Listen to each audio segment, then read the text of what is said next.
Lagi mong tatandaan na ang totoong kayamanan dito sa mundo ay hindi ang pera, kundi ang pagiging mabuting tao. Hindi sukatan ng tunay na yaman ang dami ng pera, laki ng bahay, mamahaling sasakyan o magagarang gamit. Dahil ang lahat ng yan ay pwedeng mawala anumang oras. Pero ang mabuting puso, magandang ugali at respeto sa kapwa ay mga bagay na hindi kayang bilhin ng kahit gaano karaming pera. Maraming tao ang mayaman sa pera, pero mahirap sa ugali. Alam mo yung may pera nga sila, pero wala namang respeto sa kapwa. Wala silang malasakit at puro sarili lang ang iniisip.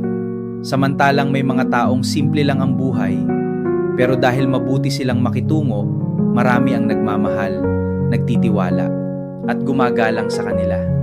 Tandaan mo, hindi ka aalalahanin ng mga tao dahil lang sa dami ng pera mo.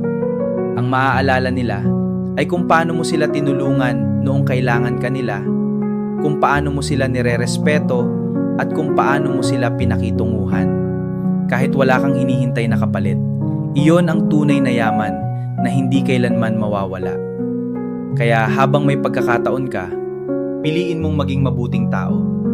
Huwag kang manlamang, huwag kang mangapi, at huwag mo hayaang baguhin ng pera ang ugali mo. Dahil sa huli, ang pera ay naiiwan lang sa mundo, pero ang kabutihang ginawa mo ay mananatili sa puso at alaala ng mga taong nakilala mo. Yan ang kayamanang hindi kayang nakawin at hindi kailanman mawawala.